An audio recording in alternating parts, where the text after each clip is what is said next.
নমস্কার, টিভি-19 বাংলায় আপনাদের সকলকে স্বাগত।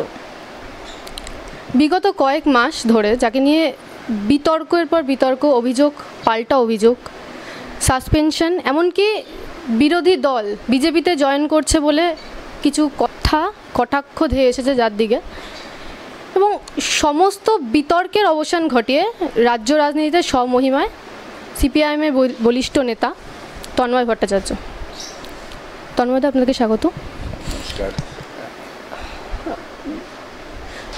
বিগত দিনে আমরা দেখেছি আপনার উপর কিছু অভিযোগ এসেছে, পরবর্তীকালে সেই অভিযোগের ভিত্তিতে নানা রকম পর্যায়ে আমরা দেখেছি, মানে নানা রকম প্রসিডিওরের মধ্যে দিয়ে সেগুলো গেছে। কেউ কেউ আপনাকে বিশ্বাস করেছে, আবার কেউ কেউ করেনি। যারা বিশ্বাস করেছে এবং যারা করেনি তাদের প্রতি কি বার্তা যাবে, প্রথমেই এটা জানতে চাইব। আমি তো প্রথম থেকেই বলেছিলাম যে এই ঘটনা ছিল একটা পরিকল্পিত কুৎসা। পরিকল্পক কে বা কারা, সেটা আদালতের সামনে উন্মুক্ত হবে। এবং আমি একই সাথে এই কথাও বলেছিলাম যে আমি বামপন্থী হিসেবেই বড় হয়েছি। আমাকে পশ্চিমবাংলায় যদি একজন মানুষও চেনেন, তিনি আমাকে সিপিআইএম হিসাবেই চেনেন। সিপিআইএম আমাকে রাখবে কি রাখবে না তা তো আমি বলতে পারবো না, তারা আমাকে সাসপেন্ড করেছে। কিন্তু আমি বামপন্থী হিসেবেই আজীবন থাকব। আমি একথাও জোরের সঙ্গে বলেছি যে আমার পিঠে আর যে কোনো স্ট্যাম্প যে কেউ লাগাতে পারেন, আমার পিঠে অসৎ কিংবা বিশ্বাসঘাতক এই দুটো স্ট্যাম্প লাগানোর কোনো চেষ্টা করবেন না, ব্যর্থ হবেন। আমি প্রথম দিন যা বলেছি এখনও তাই বলেছি। হ্যাঁ, এটা ঠিক, এই ধরনের ঘটনায় আমাদের পার্টির পরিকল্পনার মধ্যেই আছে যে কোনো মহিলা অভিযোগ করলে পরে সেটা পেন্ডিং এনকোয়ারি সাসপেন্ড হবে। আমার ক্ষেত্রে তাই হয়েছিল। পরে সেটা 6 মাসের জন্য সাসপেনশন, আমার শাস্তি নির্ধারিত হয়েছিল। ক্যালেন্ডারের নিয়মে 6 মাস এক সময় শেষ হবে আমি জানতাম, আত্মবিশ্বাসী ছিলাম। এবং এই 6 মাসের সময়কাল বা 8 মাসের সময়কাল জুড়ে আমি আমার সাধ্যমতো সমস্ত পার্টি কর্মসূচিতে একজন কর্মী হিসেবে অংশগ্রহণ করেছি। কারণ আমি বুঝেছি সাসপেনশন মানে হচ্ছে তোমার কর্তব্যগুলো থাকবে কিন্তু তোমার কোনো অধিকার থাকবে না। আমার কর্তব্য পালন পার্টি কর্মসূচিতে অংশ নেওয়া, আমার কর্তব্য পালন পার্টির লেভি নিয়মিত দেওয়া, আমার কর্তব্য পালন পার্টি পত্রপত্রিকা পাঠ করা, আমি এই সবগুলোই এই সময়কালে করেছি। কোনোটাতেই বাধা দিইনি বা বাধার মুখে পড়িনি। পরবর্তীকালে 6 মাস শেষ হয়েছে। পার্টির রাজ্য সম্পাদক মোহাম্মদ সেলিম এবং পলিট ব্যুরোর সদস্য শ্রীদীপ ভট্টাচার্য গত 25শে জুন আমাকে ডেকে পাঠিয়েছিলেন আলিবুদ্দিন স্ট্রিটে। সেখানে আমাকে ডেকে তারা জানান যে রাজ্য কমিটির সভায় সর্বসম্মতিক্রমে আমার সাসপেনশন প্রত্যাহারের সিদ্ধান্ত হয়েছে এবং আমার আগামী রাজনৈতিক জীবন রাজ্য কেন্দ্র থেকে কাজের সঙ্গে যোগ দেওয়া এই সিদ্ধান্ত হয়েছে। সেই সিদ্ধান্ত মোতাবেক আমি রাজ্য কেন্দ্রের সঙ্গে যুক্ত থেকে পার্টির কাজের সঙ্গে বর্তমানে যুক্ত থাকছি। এবং কমিউনিস্ট পার্টিতে এটাই রীতি, এটাই ধারা যে নেতৃত্ব ঠিক করবেন কে কীভাবে কাজ করবে। নেতৃত্ব আমার ক্ষেত্রে যা ঠিক করেছেন আমি তাই করছি, তাই করব। পরিকল্পিত কুৎসা আপনি বারবার করে অভিযোগ করেছেন, এখনও তাই বললেন, কিন্তু কোথাও গিয়ে কি মনে হচ্ছে যে দলীয় দ্বন্দ্বের কারণে এটা করা হয়েছে? আপনার মানে এই কুৎসাটা কি দলের তরফ থেকে কারোর করা, আপনার কি মনে হয়? দেখুন, আমি তো বলেছি যে আদালতে যতদিন মামলা চলবে প্রতিদিন সেই দ্বার পরতে পরতে উন্মোচিত হবে। বিষয়টা আদালতের বিচারাধীন, তাই এ নিয়ে কোনো বাড়তি মন্তব্য করতে আমার উকিল আমাকে বারণ করেছেন। আমি করব না। যা হবে আদালতে হবে। আপনারা আদালতের হিয়ারিংগুলোতে গেলেই আপনারা বুঝতে পারবেন কে পরিকল্পনা করেছে, কেন পরিকল্পনা করেছে, কিভাবে পরিকল্পনা করেছে, সেই পরিকল্পনার পেছনে কোনো অর্থের বিনিময় হয়েছে কিনা, সব প্রকাশ্যে আসবে। নরেন্দ্র মোদীর রাম মন্দির এবং তার পরিপ্রেক্ষিতে বাংলায় দীঘায় মমতা বন্দ্যোপাধ্যায়ের জগন্নাথ মন্দির, সকলে তো অভিযোগ করে যে নরেন্দ্র মোদী বা বিজেপি ধর্ম নিয়ে রাজনীতি করে, কিন্তু মমতা বন্দ্যোপাধ্যায় যখন জগন্নাথ মন্দির তৈরি করলো, তো কোথাও কি বঙ্গের রাজনীতিতে কি ধর্মের একটা প্রভাব দেখা যাচ্ছে? অবশ্যই। নরেন্দ্র মোদীর রাম মন্দির ছিল 2024 লোকসভা নির্বাচনের আগে বিজেপির পক্ষ থেকে হিন্দু জনগোষ্ঠীকে রাম মন্দির উপহার দেওয়া। কিন্তু সাধারণ হিন্দু জনগোষ্ঠী জানেই না যে একটা রাম মন্দির প্রতিষ্ঠার জন্য কমপক্ষে 400টা শিব এবং রামের নামে থাকা মন্দিরকে বুলডোজার দিয়ে মাটিতে গুড়িয়ে দেওয়া হয়েছে অযোধ্যার ওই বিস্তীর্ণ অঞ্চলে। তার জন্য আলাদা বিমানবন্দর নির্মিত হয়েছে, আলাদা সড়ক নির্মিত হয়েছে, এবং এই সব কিছু করতে গিয়ে 400-র বেশি মন্দির ধ্বংসস্তূপে পরিণত হয়েছে। এবং রাম মন্দির প্রতিষ্ঠার সময় আপনাদের মনে আছে যে আমাদের দেশের ধর্মীয় প্রধান যাদের বলা হয় হিন্দু ধর্মে, তারা হলেন 4টে প্রধান পীঠের 4জন শঙ্করাচার্য। এই 4জন শঙ্করাচার্য পরিষ্কার বলেছিলেন যে অসম্পূর্ণ মন্দিরে বিগ্রহের প্রতিষ্ঠা কোনো সময়ই ধর্মানুসারী হয় না। নরেন্দ্র মোদী শোনেননি, এবং তিনি নিজে দেশের প্রধানমন্ত্রী হিসেবে সেই বিগ্রহে প্রাণ প্রতিষ্ঠা করেছিলেন, যা হিন্দু ধর্মের সবচাইতে উচ্চ পদে আসীনদের বিচারে যা অন্যায়, যা ধর্মানুসারী নয়। আজকে সেই রাম মন্দিরের চেহারা যদি আপনি দেখেন তাহলে দেখবেন সেই রাম মন্দিরে ভক্ত যাচ্ছে না। শুধু যাচ্ছে না না, আপনি একটু খবর নিলেই জানতে পারবেন যে অযোধ্যা পর্যন্ত বিমান পরিষেবার জন্য যে সমস্ত এয়ারপোর্টগুলো থেকে অজস্র বিমান অযোধ্যায় যেত, সেগুলোর প্রায় সব উঠে গেছে, 2-1টা এখনো আছে। অযোধ্যা পর্যন্ত যে বিশেষ বাস পরিষেবা চালু হয়েছিল, সেই বাস পরিষেবা কমিয়ে আনা হয়েছে। আস্তে আস্তে ওটাও সম্পূর্ণ উঠে যাবে, কারণ মানুষ যাচ্ছেন না। ধর্মীয় বটিকা ভারতবর্ষের মানুষ গিললেন না, এর মধ্য দিয়ে এটাই প্রমাণিত হয়।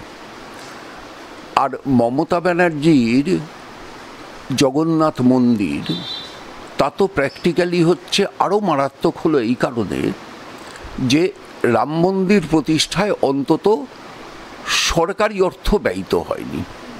রাম মন্দির ট্রাস্ট তারা চাঁদা তুলেছেন, চাঁদা কেউ দিয়েছেন, সেই চাঁদার অংশ চুরিও হয়েছে, তাই নিয়ে সেই ট্রাস্টের লোকেদের বিক্ষোভও হয়েছে। কিন্তু এটা সরাসরি সরকার থেকে হিডকোর তহবিল থেকে 250 কোটি টাকা দিয়ে জগন্নাথ মন্দির প্রতিষ্ঠিত হলো। এক এক জায়গায় এক একটা নাম। সাধারণ মানুষ বলেন ওটা জগন্নাথ মন্দির, ওর গায়ে লেখা আছে ওটা জগন্নাথ ধাম। মমতা ব্যানার্জি বললেন যে ওটা কালচারাল সেন্টার। এখন প্রশ্ন হচ্ছে, পুরীর শঙ্করাচার্য বললেন, বা পুরীর যে জগন্নাথ মন্দির তার প্রধান পুরোহিত বললেন, জগন্নাথ ধাম পৃথিবীতে একটাই আছে, সেটা শ্রী শ্রী লীলাক্ষেত্র পুরীতে, এবং এর কোনো দ্বিতীয় সংস্করণ, দ্বিতীয় শাখা হয় না। এটা পুরীর শঙ্করাচার্যের কথা, আমার কথা না। পুরীর জগন্নাথ মন্দিরের প্রধান পুরোহিতের কথা, আমার কথা না। তাহলে এটা জগন্নাথ ধাম হলো কী করে? তারপরে ধরুন যে সেটাকে বললেন কালচারাল সেন্টার, অথচ আপনি যদি সেখানে যান তাহলে দেখবেন একটা নির্দিষ্ট জায়গা পর্যন্ত সব ধর্মাবলম্বীরা যেতে পারবেন। তারপরে সেখানের থেকে সিকিউরিটি আপনার আইডেন্টিটি দেখে আপনি হিন্দু ধর্মের হলে আপনাকে বিগ্রহ যেখানে আছে সেখানে যেতে দেবে। আপনি যদি মুসলমান হন, আপনি যদি খ্রিস্টান হন, আপনি যদি পার্সি হন, আপনি যদি শিখ হন, তাহলে আপনি বিগ্রহের কাছে যেতে পারবেন না, আপনাকে অন্য জায়গায় চলে যেতে হবে। আচ্ছা, পৃথিবীতে কোনো কালচারাল সেন্টার আছে যে কালচারাল সেন্টারে ধর্ম অনুযায়ী লোকে এক জায়গা পর্যন্ত যেতে পারে আর ধর্মের অনুযায়ী লোককে তারপরে আর যেতে দেওয়া হয় না? এমন কোনো কালচারাল সেন্টার নেই।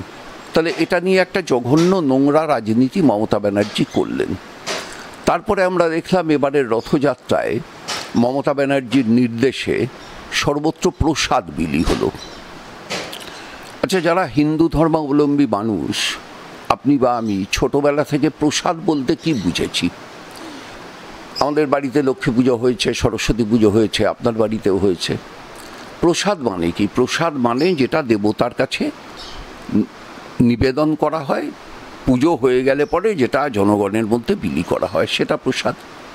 আচ্ছা, এই যে এত প্রসাদ বিলি বিতরণ হলো, তৃণমূলের নেতা মন্ত্রীরা, পঞ্চায়েতের মেম্বাররা, কাউন্সিলররা রেশন দোকানে দাঁড়িয়ে দাঁড়িয়ে বিলি করলেন, সেটা কি দেবতার কাছে, যদি ধরে নিই ওই জগন্নাথ কালচারাল সেন্টার বা জগন্নাথ ধাম, সেই দেবতার কাছেও নিবেদন করা হয়েছিল? উত্তর না। তাহলে দেবতার কাছে নিবেদন না করে দুটো গজা আর একটা প্যারা প্রসাদ হয় কি করে? তাহলে সেটা আসলে প্রসাদ না। তাহলে সেটা হচ্ছে একই রকমভাবে রাজনীতিতে ধর্মের ব্যবহার করে তৃণমূল কংগ্রেস পুরীর প্রসাদ আমাকে বাড়িতে দিয়ে যাচ্ছে, এই ধারণা মানুষের মধ্যে প্রতিষ্ঠিত করার একটা অপপ্রয়াস মাত্র। তারপরে শোনা গেল যে এই যে প্রসাদের প্যাকেট, সেই প্যাকেটে নাকি পার প্যাকেট 5 টাকা করে কাটমানির ব্যবস্থা আছে। এই টাকাটা কার? টাকাটা তো আপনার, টাকাটা তো আমার। আমাদের ট্যাক্সের টাকা, সেই টাকাটার থেকে হিডকোর জন্য যা বরাদ্দ হয়েছে বাজেটে, সেই বরাদ্দর থেকে টাকা নিয়ে এটা করা হলো।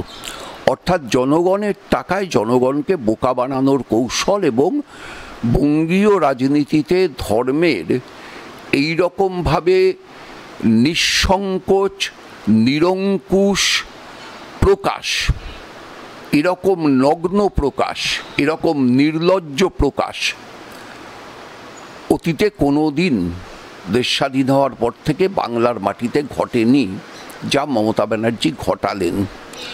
তাহলে এই যে ধর্মকে রাজনীতির সঙ্গে মিশেল ঘটানো হচ্ছে, এটা একা বিজেপি করছে তা না। বিজেপির 1 নম্বর বিজেপি হচ্ছে আরএসএসের 1 নম্বর মুখ। সেই 1 নম্বর মুখও সরকারি টাকায় মন্দির বানাতে পারেনি। 2 নম্বর মুখ মমতা ব্যানার্জি সরকারি টাকায় মন্দির বানিয়ে, যা আরএসএস আসলে চায়, আরএসএসের আরও কাছাকাছি যাওয়ার চেষ্টা করলেন এবং নিজেকে আরএসএসের প্রকৃত উত্তরাধিকারী হিসেবে প্রমাণিত করলেন। তার জন্যই মোহন ভাগবত তাকে ধন্যবাদ দিলেন। তার জন্যই মোহন ভাগবত আর.জি. কর কাণ্ডের পরে বলে দিলেন যে সরকার যা করবে বিজেপি পার্টি তাকে সমর্থন করবে। এই গোটা প্রক্রিয়াটাই আসলে হচ্ছে আরএসএসের পরিকল্পিত প্রক্রিয়া, এবং সেই প্রক্রিয়া অনুযায়ী মমতা ব্যানার্জি চলছেন। এটা বাংলার মানুষ যত দ্রুত উপলব্ধি করেন, যত দ্রুত বোঝেন, তত বাংলার রাজনীতিতে ধর্মের যে কাজ কারবার সেটা বন্ধ হবে। আর.জি. কর প্রসঙ্গে যদি আসি, গত বছরের আর.জি. কর এবং এই বছরের কসবা, শিক্ষা প্রতিষ্ঠানে মেয়েদের কোনো নিরাপত্তা নেই। তাহলে আর সব ধর্ষণ, সব ধরনের দুর্নীতি, সব ধরনের এই ধর্ষণ কোথাও না কোথাও তৃণমূলের নাম উঠে আসছে। তাহলে নিরাপত্তাটা কোথায়? শিক্ষা প্রতিষ্ঠানে যদি মেয়েদের নিরাপত্তা না থাকে, তাহলে কোথায় যাবে? নিরাপত্তা মমতা ব্যানার্জির বাড়িতে, নিরাপত্তা নবান্নের 14 তলায়, নিরাপত্তা হাজরার শান্তিনিকেতন বাড়িতে, আর কোথাও নেই। আর কোথাও নেই মানে এইটা যে আসলে মমতা ব্যানার্জির রাজনীতির একটা বৈশিষ্ট্য আছে। এই বৈশিষ্ট্যটা কেন সকলে উপলব্ধি করেন না আমি বুঝি না। মমতা ব্যানার্জির রাজনীতির বৈশিষ্ট্যই হচ্ছে উনি যেটা বলেন অন্যদের সম্পর্কে, অভিযোগ করেন অন্যদের সম্পর্কে, আসলে তিনি উনার দলকে সেটা করার সিগন্যাল দেন। আপনি দেখুন 2011 ভোটে জিতবার পরে মমতা ব্যানার্জির প্রথম স্লোগান হলো হচ্ছে বদলা নয় বদল চাই। রেজাল্ট কি হলো? ওই দিন যেদিন ভোটের রেজাল্ট বেরোলো, আমাদের পার্টির জোনাল কমিটির সেক্রেটারি জিতেন নন্দী খুন হলেন। পরের দিন আমাদের পার্টির আরেক জোনাল কমিটির সেক্রেটারি অজিত লোহার খুন হলেন। আমাদের 3200 কাছাকাছি পার্টির শাখা অফিস, গণসংগঠনের অফিস তৃণমূল দখল করে নিল। তারপরে এখন যিনি মমতা ব্যানার্জির দলের সাংসদ ঋতব্রত বন্দ্যোপাধ্যায়, সেই ঋতব্রত বন্দ্যোপাধ্যায়ের নেতৃত্বে দিল্লিতে অমিত মিত্রকে অপমান করা হয়েছে অভিযোগ করে এক রাতে ১৩০০ পার্টি অফিস দখল করে নেওয়া হলো। আমাদের কয়েক হাজার কর্মী এখনো ঘর ছাড়া, গ্রামে নিজের বাড়িতে ঢুকতে পারেন না। শহরে এটা ঠিক বোঝা যায় না। মিথ্যে মামলা সেটা হচ্ছে প্রায় ৩৬০০ কর্মীর বিরুদ্ধে। যত পরিমাণ গাঁজা কেসে সিপিআইএমের কর্মীরা এই সময়ের ভেতরে অভিযুক্ত হয়েছেন, সেই পরিমাণ গাঁজা গোটা পশ্চিমবঙ্গে একসঙ্গে আপনি জোগাড় করতে পারবেন না। কোটি কোটি টাকা দিলেও পারবেন না, কারণ অত গাঁজা পশ্চিমবঙ্গে আসেই না।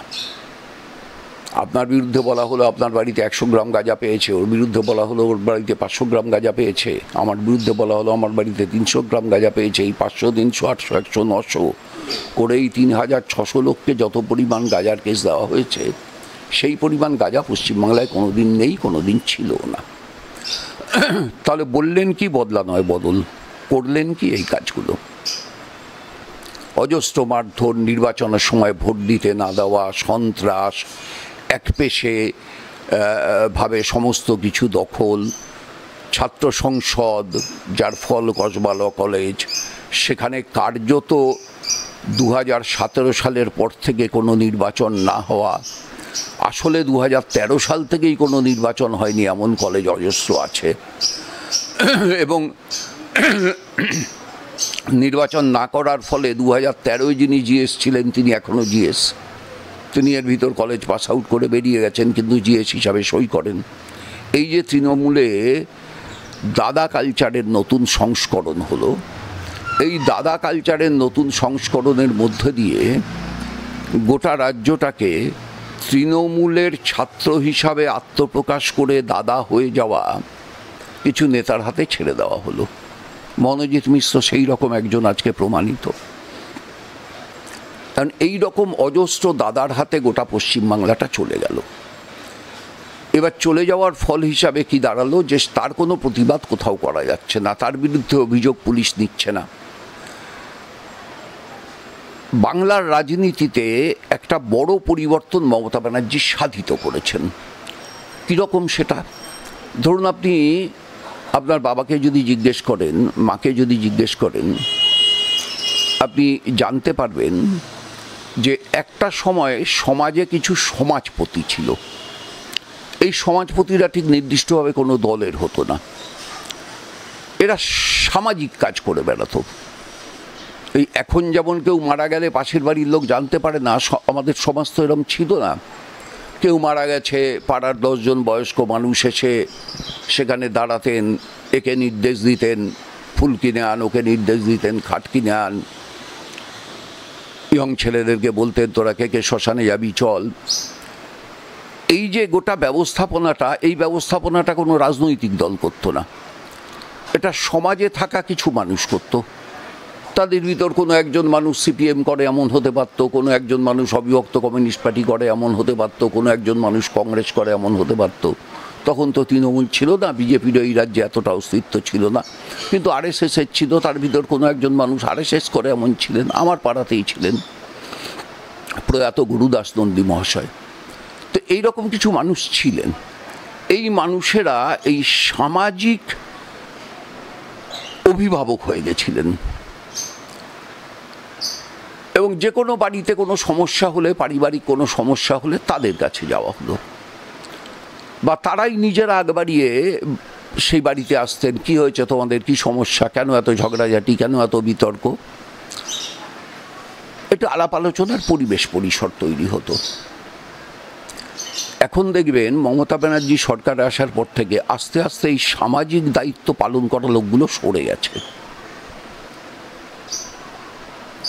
কোনো পাড়ায় আপনি এই লোকগুলোকে আর পাবেন না, এই লোকগুলো নেই। তাহলে এই লোকগুলো নেই, তাহলে সেই কাজটা করে কে? পুলিশের কাছে আপনি কোনো অভিযোগ জানাতে গেলে কোনো বাড়িতে ধরুন স্বামী স্ত্রীর উপর অত্যাচার করেছে, স্ত্রী থানায় গেলেন, পুলিশ তাকে পরামর্শ দিচ্ছে যে আমাদের তো 498 কেস করতে হবে, আপনি লোকাল পার্টি অফিসে গিয়ে ব্যাপারটা মিটিয়ে নেওয়া যায় কিনা দেখুন।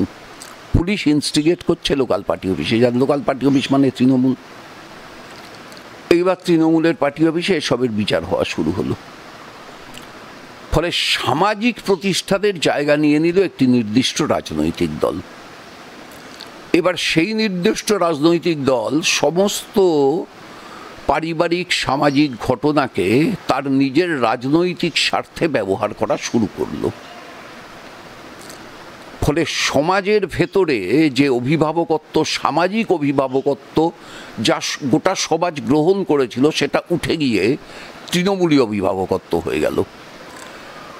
এবং এরপরে সেই তৃণমূল যখন ভোটে সন্ত্রাস করছে, সেই তৃণমূল যখন আপনাকে ভোট দিতে যেতে দিচ্ছে না, আপনার ভোট দিয়ে দিচ্ছে, সেই তৃণমূল যখন ভোটের দিন অজস্র মানুষকে মারছে, খুন করছে, সেই তৃণমূল যখন খড়গপুরে ওই অনিল দাস নামের ভদ্রলোককে রাস্তায় ফেলে পেটাচ্ছে আর সেটা খবরে ছবি হচ্ছে, তখন এই অনিল দাসের বয়সী যত প্রাক্তন সিপিআইএমের নেতা ছিল, আসল উদ্দেশ্যটা হচ্ছে তাদের ঘরে একটা ভয় পৌঁছে দাও। এই যে একটা ভয়ের বাতাবরণ তৈরি, একটা ভয়ের সংস্কৃতি তৈরি, এই কালচার অফ থ্রেট, এটা তৃণমূল খুব সাকসেসফুলি করেছে।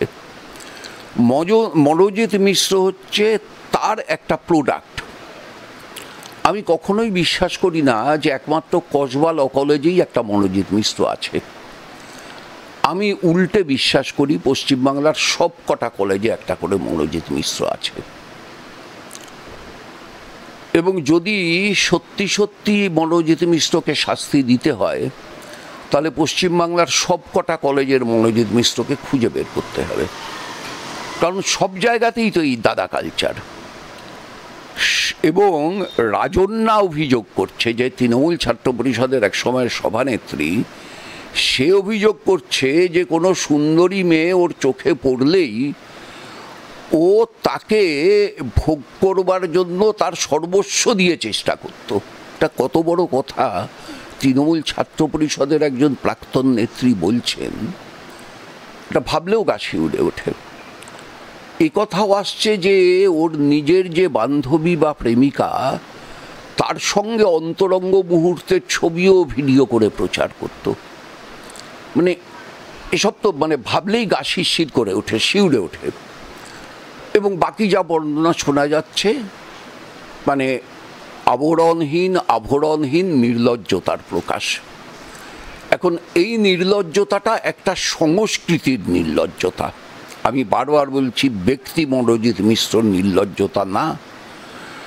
যেদিন মমতা ব্যানার্জি বললেন শরীর থাকলে যেমন একটু জ্বর সর্দি কাশি হয়, তেমন একটু রেপও হবে, ধর্ষণও হবে, এই যে মুখ্যমন্ত্রী, দলের সর্বোচ্চ নেত্রী, তিনি এই কথাটা বললেন, তাহলে এই কথাটা একজন নিচের তলার কর্মীর কাছে কি অর্থ বহন করলো? যে এগুলো খুব অস্বাভাবিক ঘটনা না, এগুলো নর্মাল, সোসাইটির নর্মাল ইনসিডেন্ট। যার যে কারণে মনোজিৎ মিশ্র বলবার সাহস পায় যে আমি তো অতীতেও অনেক এই রকমের ঘটনা ঘটিয়েছি, এই মেয়েটা বেশি বাড়াবাড়ি করলো, তার মানে ইটস নর্মাল টু মনোজিৎ মিশ্র। এই যে নর্মালসিতে নিয়ে আসা, অপরাধকে সাধারণীকরণ করে দেওয়া, অপরাধের সাধারণীকরণ, অপরাধের সামাজিকীকরণ, এইটা হচ্ছে তৃণমূল কংগ্রেসের সংস্কৃতির সবচাইতে প্রধান বহিঃপ্রকাশ কিংবা প্রধান উপজীব্য। মনোজিৎ তার প্রোডাক্ট। আসন্ন 26শে বিধানসভা নির্বাচন, এই নির্বাচনে বামেদের অবস্থান কি? বামেদের কাছে প্রত্যেক দিনই রাজনৈতিক সংগ্রামের দিন। এই যে 9 জুলাই সাধারণ ধর্মঘট, একটা বড় লড়াই। এই যে তামান্নার খুনের প্রতিবাদে কালীগঞ্জে জনসভা, এটা বড় লড়াই। এই যে গতকাল মোহাম্মদ সেলিম দুর্গাপুরে মিছিল করলেন, একটা বড় লড়াই। আমাদের কাছে, আমাদের রাজনীতিতে প্রত্যেকটা দিনই হচ্ছে লড়াই সংগ্রামের দিন, এবং নির্বাচন হচ্ছে আমাদের কাছে সবচাইতে বড় রাজনৈতিক সংগ্রাম। সুতরাং স্বাভাবিকভাবেই এই প্রত্যেকটা রাজনৈতিক সংগ্রামের মধ্য দিয়ে আমাদের নির্বাচনের প্রস্তুতি চলে। আমরা বিশ্বাস করি না যে ওই নির্বাচনের 2 মাস আগে একটা তাঁবু খাটিয়ে সেখানে চেয়ার পেতে কিছু লোকজন মদমাংস গিলবে আর ভোটের দিন তারা ভোটের কাজ করবে। এই রাজনৈতিক সংস্কৃতি তো বামপন্থীদের না। বামপন্থীদের রাজনৈতিক সংস্কৃতি হচ্ছে 365 দিন ধরেই মানুষের সাথে অন্ন, বস্ত্র, বাসস্থান, শিক্ষা, চিকিৎসা, কর্মসংস্থান, তার দাবিতে মানুষের লড়াইকে প্রতিষ্ঠিত করা।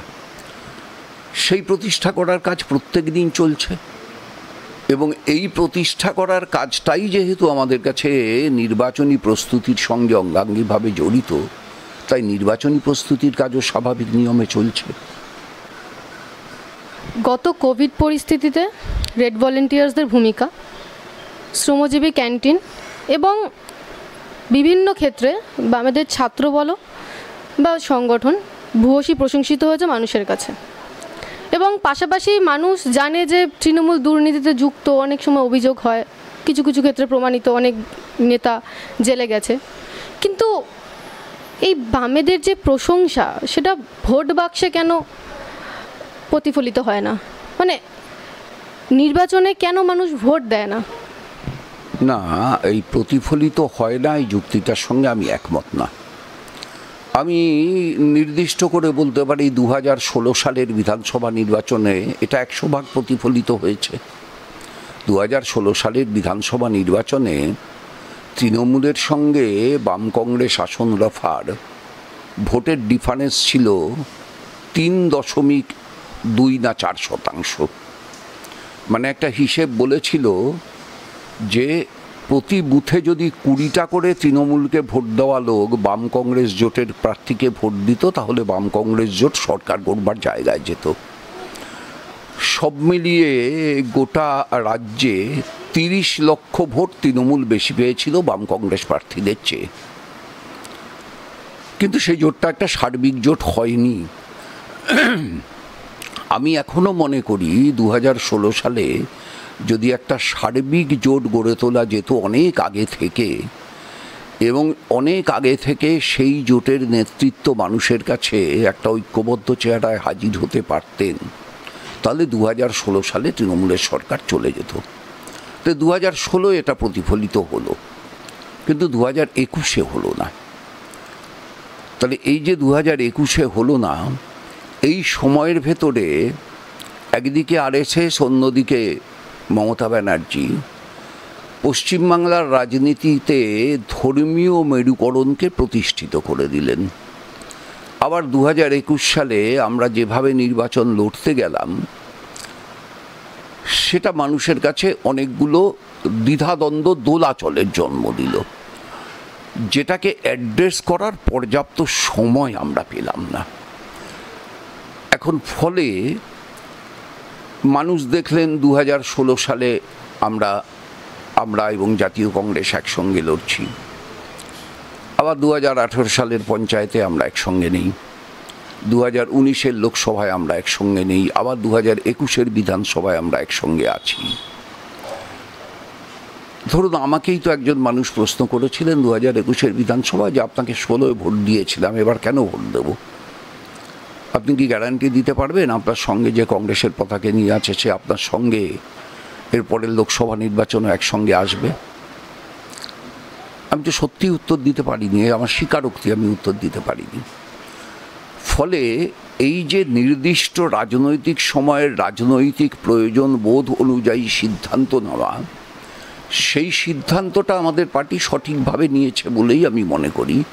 কিন্তু সেই সিদ্ধান্তটাকে জনগণের কাছে প্রতিষ্ঠিত করবার ক্ষেত্রে সময়ের অভাব, সংগঠনের অভ্যন্তরের দ্বিধাদ্বন্দ্ব কাটিয়ে সংগঠনকে এক করবার, এক সুরে কথা বলবার মতো পরিস্থিতি গড়ে তুলতে না পারা, এবং যে রাজনীতিটাকে আমরা প্রতিষ্ঠিত করতে চাইছি সেই রাজনীতিটাকে সব মানুষের কাছে নিয়ে যেতে না পারা, এই সবগুলোর ফল হিসাবে আপনি যেটা বলছেন ভোট বাক্সের প্রতিফলন হলো না, 2021 সালে সেটা হয়নি। কে বলতে পারে 2026 সালে আবার সেটা হবে না? 2016 যদি হয়ে থাকতে পারে 2026 আবার হবে নাই বা কেন? হতেও তো পারে। সুতরাং রাজনীতি তো আসলে সম্ভাবনার শিল্প, এবং এই যে সম্ভাবনার শিল্প, মার্কস বলেছিলেন it is a mixed algebra with some ingredients of chemistry. এই যে মিশ্র বীজগণিত, যার ভিতর কিছু কেমিস্ট্রি মিশে থাকে, এই কেমিস্ট্রিগুলোর প্রয়োগ হয়তো সোশ্যাল সায়েন্সে, সমাজ বিজ্ঞানে, তার ল্যাবরেটরি তো মানুষের মন। তাহলে সেই ল্যাবরেটরিতে এইটা প্রতিষ্ঠিত হওয়াটা, সেটা 2026 অসম্ভব, এ কথা অন্য কেউ বিশ্বাস করতে পারে, আমি করি না। এই দ্বিধাদ্বন্দ্ব কি কাটিয়ে উঠতে পারবে বামেরা 26-এ? আমরা তো প্রতিদিন চেষ্টা করছি তা করবার, আমাদের প্রয়াসটাই তো তাই।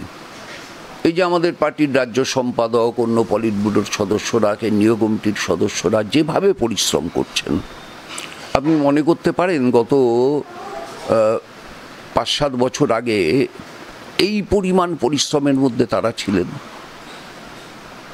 রোজই তো প্রায় সকলে কোথাও না কোথাও সভা সমিতি, আন্দোলন, সংগ্রামের অংশ হচ্ছেন।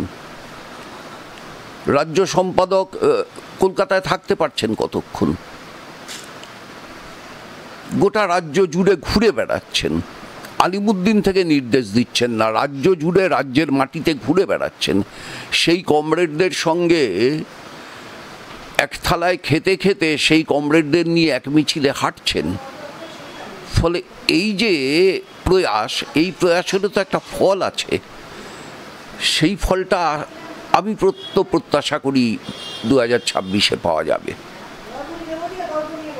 নিজেরই গড়ে আক্রান্ত সিদ্দিকুল্লাহ চৌধুরী, তৃণমূলের গোষ্ঠীদ্বন্দ্ব কি প্রকাশ্যে? এ নিয়ে আর নতুন কথা কি? তৃণমূলের গোষ্ঠীদ্বন্দ্ব অনেক দিন ধরেই প্রকাশ্যে। আজকে মন্ত্রীর উপর আক্রমণ হয়েছে। আমি ঈশ্বর মানি না, ঈশ্বর না করুন মুখ্যমন্ত্রীর উপর না হয়।